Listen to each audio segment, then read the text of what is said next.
Hi, I just wanted to explain to you how the discussions work so that you'll be prepared for them this semester.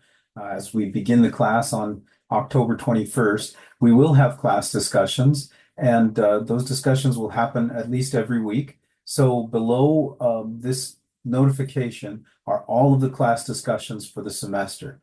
When the relevant unit becomes available, the class discussion will also appear here in the discussions tool, but you'll also be able to link directly to the class discussion from the lesson that you're taking at the moment.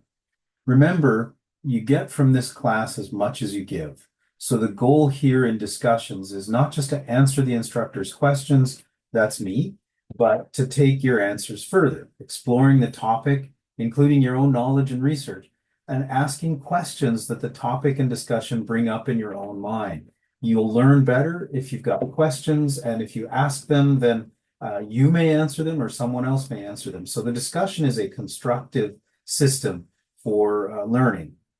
Use this also as a way to prepare for exams by helping your fellow students and getting help yourself. You can receive 5 of the 10 possible points for your reply to the instructor. You receive the other 5 points for quality conversation and responses to other students. So if you only get half of the discussion points, then you know why. It's because you haven't either replied to the instructor or you haven't had a quality conversation with other students. And quality is the key here. So please remember that what I call cheerleading, that means like simple support or disagreement, you go, right? Or I totally agree. These don't receive any points at all. They are not discussion. They're just sort of platitudes. So if you agree with another student, say why, and note any points where more information might be useful or a question comes to mind when you read their post, right? If you disagree, again, say why and give evidence in both cases to support your own ideas.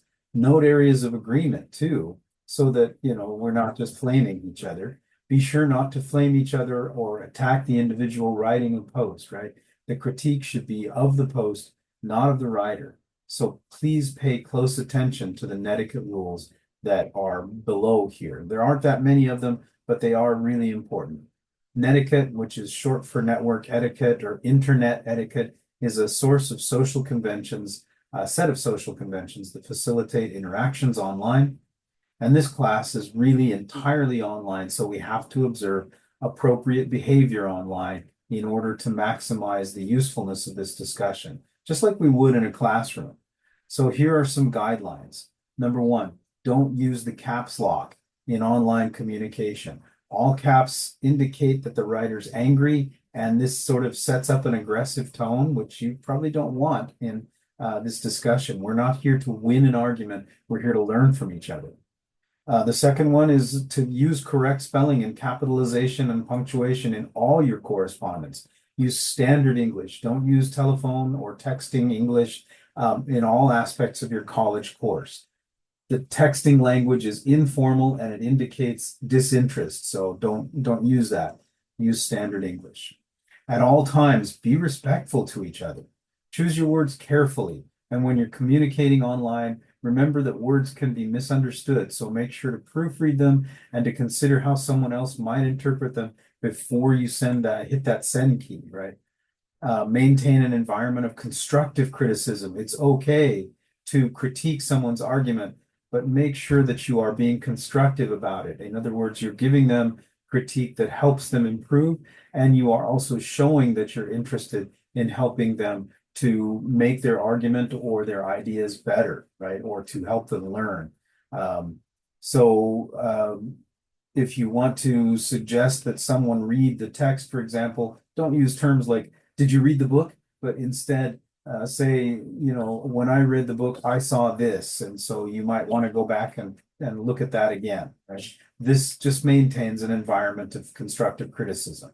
Avoid bringing up irrelevant topics when you're involved in group discussions or other collaborative activities. Stick with what's in the course, and that way we're all being careful to make sure that we're talking about history and not about individuals or each other.